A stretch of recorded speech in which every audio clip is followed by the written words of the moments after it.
Kalau saya lihat adalah sebetulnya apakah 8% itu bisa? Bisa. Akan tetapi banyak persyaratan yang diperlukan untuk 8%. Satu, saya pikir itu kalau kita lihat zaman Pak Harto juga itu tidak tiba-tiba. Dia di well plan.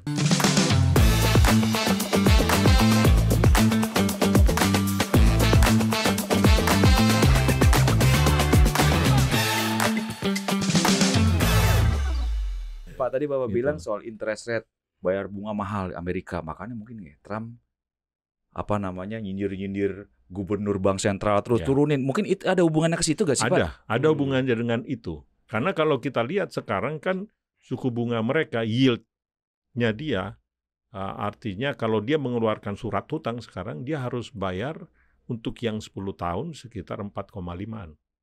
Sementara utang Ya udah untuk makin 30 besar, tahun, ya.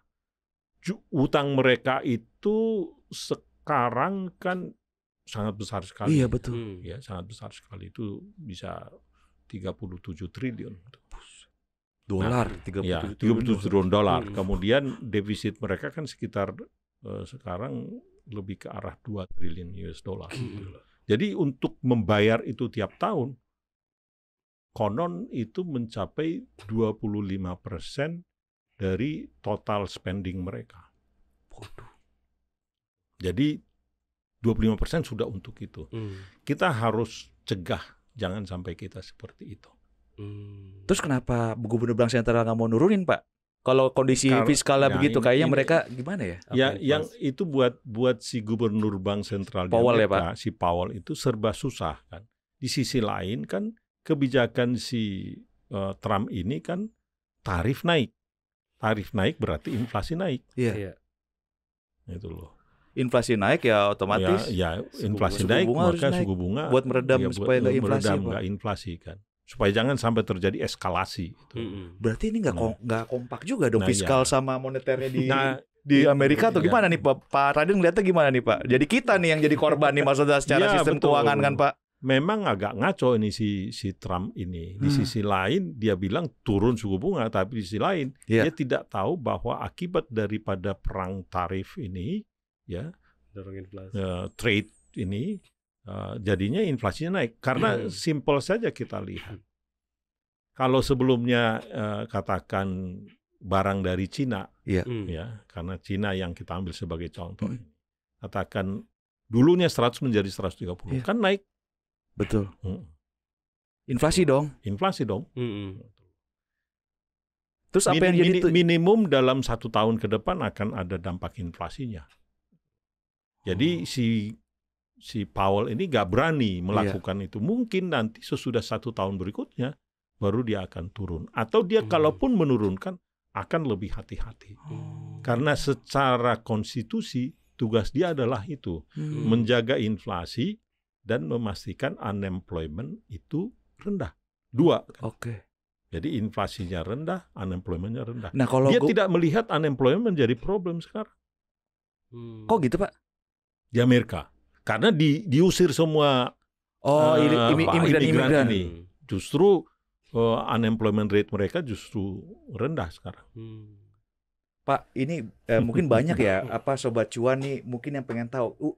Ada orang bilang ekonomi kita itu secara tidak langsung sangat bergantung dengan kondisi di Amerika ya Pak. Dari kondisi sektor keuangan, habis itu sektor keuangan kan moneter, habis itu sektor fiskalnya. Kalau misalkan si Trump begini, akhirnya juga sektor real kita juga berpengaruh. Mungkin Bapak bisa kasih lihat tuh kenapa sih Pak kita nggak bisa, maksudnya kita sangat berpengaruh gitu terhadap kondisi yang ada di Amerika. Mungkin dibanding dengan perang, Trump itu lebih berpengaruh mungkin ya Pak ya. Karena dia langsung begitu dia ngeluarin mau perang tarif, semua negara langsung bisa ceritain. Pertama kalau kita lihat dari tarif dulu ya. Pak.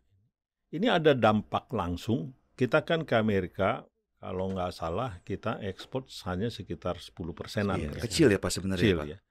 Tapi kepada seluruh dunia kan 100% kan. Betul. Artinya yang lainnya itu 90%. Iya betul. Persoalannya kan persoalan Amerika ini kan bukan hanya dengan kita. Persoalannya itu kan seluruh dunia. Betul.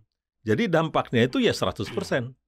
Jadi nggak bisa kita katakan dampak kita ke Amerika. Kenapa? Karena negara lain juga terpengaruh oleh Amerika kan. Iya betul.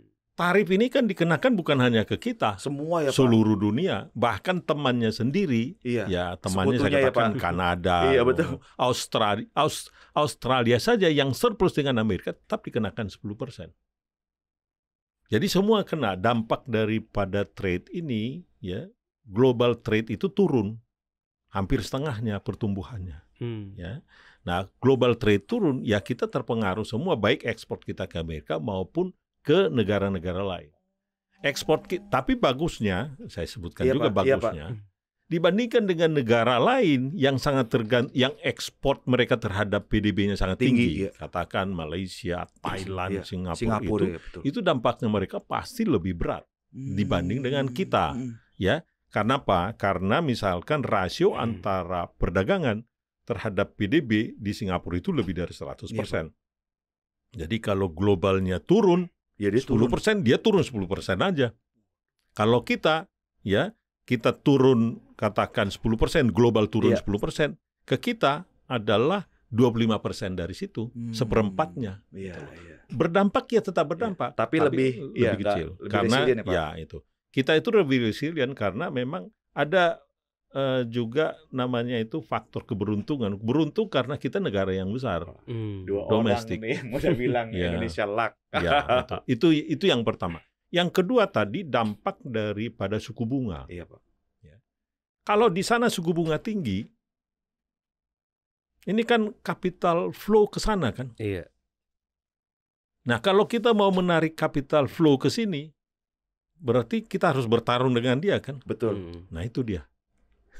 Jadi nggak harus bisa tinggi-tinggian gitu maksudnya, Pak, lebih tinggi dari dia pasti dong, kita Pak. harus menarik kan. Iya betul. Termasuk kalau mereka mengeluarkan surat hutang, ya mereka mengeluarkan surat hutang tadi.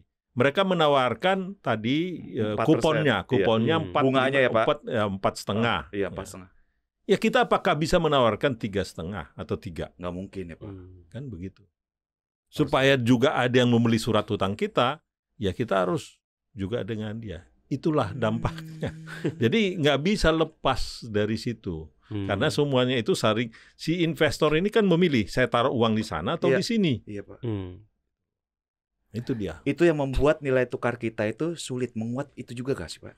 Nah persoalan nilai tukar is another issue sebetulnya. Bukan soal ini ya Pak? Ya itu faktor itu ada. Tapi soal kuat-kuatan itu sering orang melihat bahwa kalau kuat itu bagus. Oke. Tidak selalu.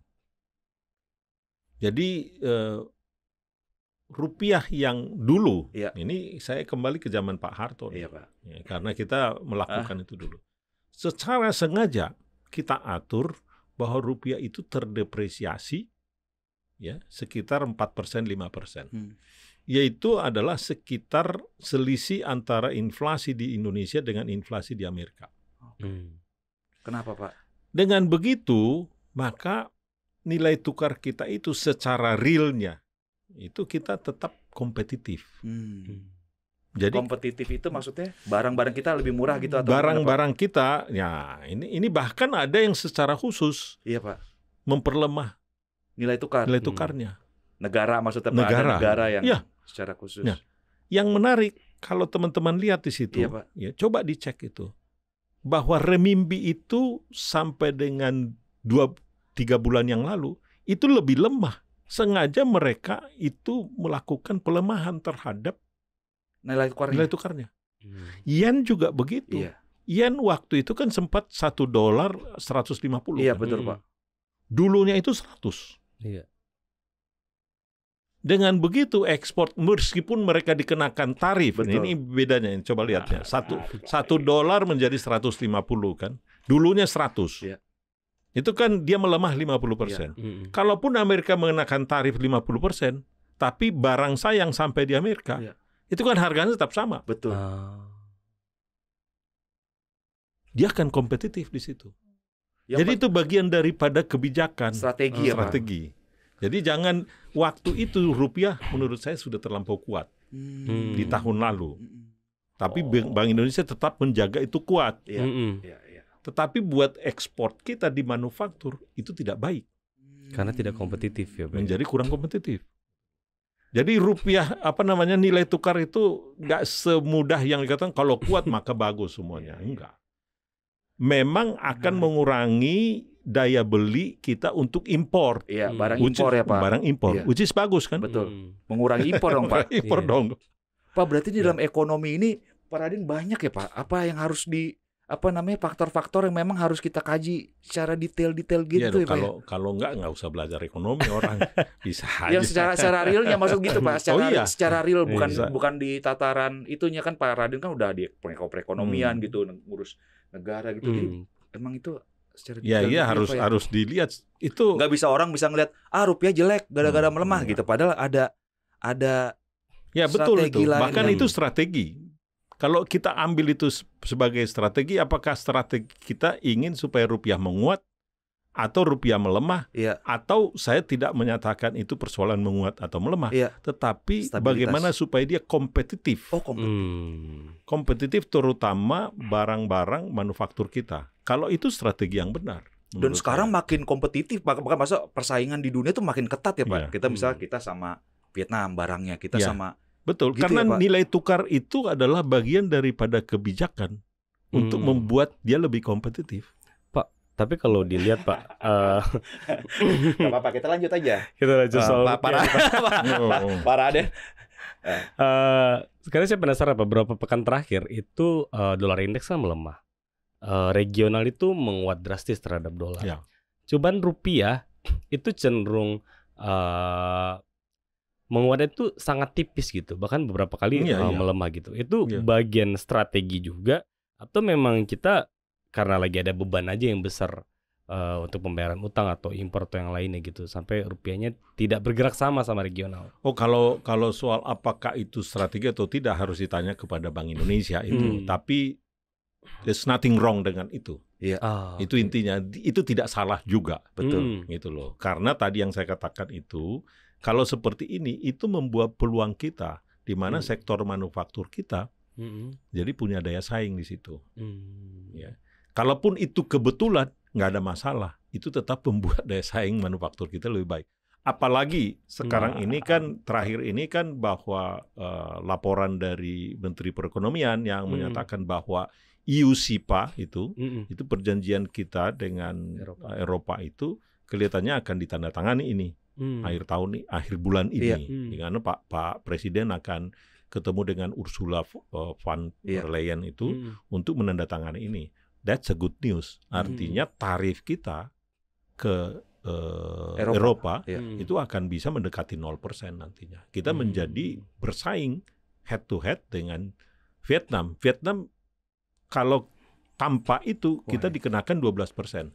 Dengan tadi itu, dengan EU-SIPA ditandatangani, kita menjadi sama dengan Vietnam, 2%. Jadi daya saing daripada produk-produk tekstil, garment, ya, kemudian sus kita itu mempunyai daya saing yang sama ke sana. Harapan kita itu akan naik. Ini harusnya yang dikomunikasikan seperti ini, Pak. Ceritain dong Pak, aku penasaran yang UC Pak, karena itu udah lama banget kita belum dapat pandangan yang kayak sebenarnya nih Pak. Apa yang terjadi, maksudnya apa yang dilakukan pemerintah sampai akhirnya ini selesai nih gitu Pak? Ya ini kan begini, perundingan EU-SIPA itu dengan 27 negara kan, mereka harus ratifikasi. Yang sulit itu justru di sana. Kita kan satu. Oh ya, dengan mereka 27. Jadi kan untuk mendengar 27 ini kan tidak mudah. Ya. Nah itu perundingannya sudah 9 tahun. Iya. Udah lama sekali. Ya, 20 sekian kali perundingan ini. Nah terakhir ini kan ada juga unsur positif dari perang tarif ini. Di mana kita maupun Eropa juga sama-sama membutuhkan untuk trade ini terjadi lebih bebas. Jadi boleh dikatakan ini sepertinya ada keinginan daripada pihak-pihak di luar Amerika supaya udahlah kita bikin perjanjian-perjanjian seperti WTO tanpa Amerika nih. Kira-kira begitu nih. Sehingga unsur tadi yang saya katakan itu yang tidak sengaja itu juga ikut mempercepat ini akhir-akhir ini. Jadi faktor blessingnya juga ada ya juga Pak ya. blessingnya.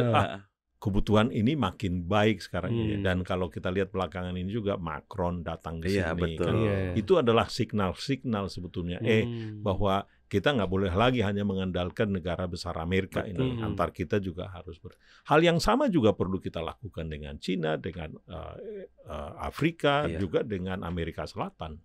Sawit berarti udah nggak ada isu dong di Eropa ya?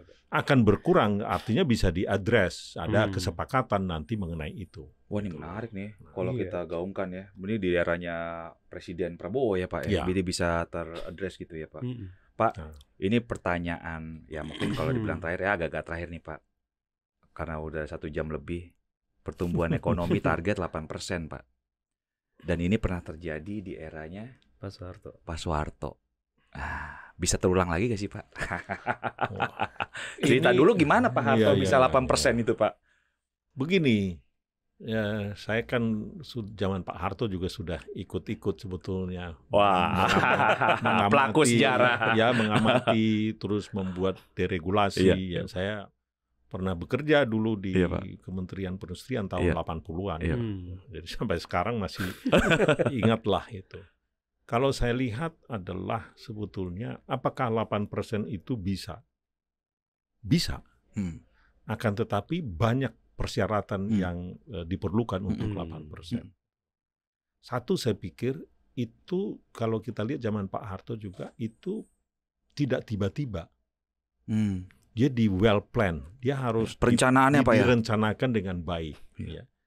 Kenapa harus direncanakan dengan baik itu loh? Karena pada dasarnya ekonomi itu adalah kita mencoba memaksimalkan pertumbuhan subject to constraint. Selalu ada constraint-nya, ada batasannya. Misalkan tadi yang saya katakan, uang pemerintah ada kan batasnya. Uang dari luar juga ada batasnya. Betul. Jadi itu harus di-plan. Di plan itu, tadi saya sudah katakan, itu harus kita rencanakan dengan baik. Menaikkan produktivitasnya, alokasikan dengan benar, gitu loh. Pilih sektor-sektor mana yang akan kita dorong, gitu loh. Nah, kapan itu dilakukan? Kapan itu penting, ya. Jadi prioritisasinya, tahapannya seperti apa? Itulah planning kan. Itu loh. Siapa yang melakukan itu? Tidak harus pemerintah semua. Bagaimana peran swasta? Betul. Itu harus di-plan, tidak ada yang ujuk-ujuk. Jadi kalau katakan apa 8% mungkin? Iya, mungkin. Tetapi harus direncanakan. Dan itulah sebetulnya yang dilakukan oleh Pak Harto dulu. Kita tahu semua. Iya, Pak. Performance beliau itu. Di awalnya juga dia kan fokusnya bagaimana menurunkan inflasi. Baru kemudian di tahap berikutnya dia fokusnya kepada pertumbuhan. Dan kemudian pertumbuhan itu dia capai sesudah 10 tahun sesudah dia berkuasa, baru kemudian dia pertumbuhan. Dan itu direncanakan dengan baik. Makanya dulu fungsi daripada Bappenas kan menjadi sangat sentral. Untuk perencanaan tadi itu, untuk perencanaan dan pembangunan ekonomi. Dulu perencanaan dan pembangunan, anggaran pembangunan dikelola oleh Bappenas dulu. Perannya sangat itu ya, vital berarti sangat Pak, vital. Nah, itu direncanakan dengan baik, kemudian implementasinya juga harus baik. Makanya dia yang mengawasi juga dulu. Siapa? Jadi, Pak Harto? Bappenas juga. Bappenas. Jadi pengendalian pembangunan di bawah presiden langsung, tetapi evaluasi, monitor dan evaluasi oleh Bappenas. Itulah menurut saya kalau kita mau ke arah itu, tirulah itu. Ya. Sama juga kalau bisa dilihat bagaimana pembangunan di Vietnam. Kenapa mereka 8%? Mereka well plan. Bagaimana dilakukan di Cina? Itu well plan. Nggak instan ya Pak? Nggak ada. Oleh Bappenasnya mereka. Oh gitu Pak? Bappenas mereka sangat kuat sekali di Cina. Nah kalau kita mau seperti itu, mungkin itu bisa menjadi sesuatu hal yang berguna untuk kita tiru. Nggak ada yang salah dengan itu. Kita tiru apa yang baik yang dilakukan dulu. Dan bisa diulang ya Pak? Dan bisa diulang, bisa belajar dari sejarah itu. Tapi kalau misalkan tahun ini apakah 8% ya forget. Betul. Mungkin tahun depan secara bertahap. Menurut saya harus secara bertahap. Nggak ada yang instan. Padahal Pak Harto backgroundnya tentara ya Pak pada saat itu ya. Tiba-tiba gitu dan bisa ekonomi. Jadi dia mungkin orang-orang yang dia pilih itu ya Pak ya? Ya saya pikir begitu. Disebutkan itu right man in the right place. Kalau dia tidak ahli di situ kali Pak ya. Jangan taruh di situ. Betul. Kalau ahli di bidang itu orang militer ya ahli di bidang militer. Kalau dia ahli di bidang ekonomi taruh di situ gitu loh. Kalau dia di ahli politik taruh di DPR atau di mana. Gitu. Jangan dicampur-campur itu. Oke. Ya pokoknya intinya kalau dari obrolan kita optimisme itu masih ada ya Pak. Kita harus ada ya Pak. Optimisme, kemudian pastikan ada kepastian, itu penting itu. Saya masih ingat itu kalau yang saya sebutkan itu pernyataan, saya punya kesempatan kebetulan ketemu dengan Lee Kuan Yew, selalu dia sebutkan itu 3 hal. Apa tuh Pak? Yaitu stability menjadi penting. Yang kedua harmoni. Yang ketiga adalah well plan. Benar-benar itu yang dilakukan beliau. Dan kemudian saya pikir nasihat dia ke Deng Xiaoping juga begitu. Deng Xiaoping waktu beliau ketemu dengan Deng Xiaoping, dia bilang, saya juga bilang hanya begini ke dia. Dan itu yang mereka coba lakukan di Cina. Dan mereka berhasil. Jadi so far saya lihat 2 negara ini, ada yang kecil ya, kita nggak bisa tiru Singapura lah. Tapi Cina berhasil dengan 8%-nya bahkan 12%. Betul. Jadi apakah mungkin?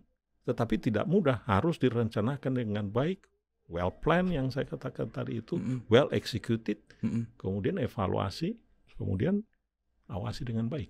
Wah, menarik.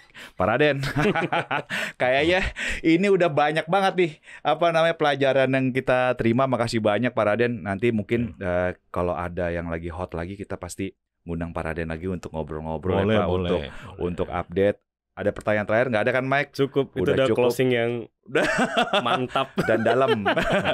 Makasih Pak Raden atas bincang-bincangnya. Semoga ini bermanfaat buat pemirsa cuap-cuap-cuan, mau baik yang muda, yang suka netizen, yang suka ngetik-ketik, bilang kondisi ekonomi begini, mungkin ini jadi kita mendapat pandangan dan pelajaran yang bagus ya dari Pak Raden, bagaimana cara mengelola ekonomi negara dan bagaimana kondisi dunia saat ini gitu, dan bagaimana kita harus menyikapinya. Jadi Sobat Cuan, demikian perbincangan saya dan Michael bersama Pak Raden Pardede, seorang ekonom senior yang udah malang melintang di dunia ekonomi.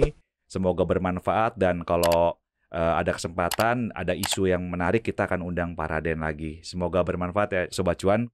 Sampai jumpa di podcast Cuap-Cuap Cuan. Bye-bye.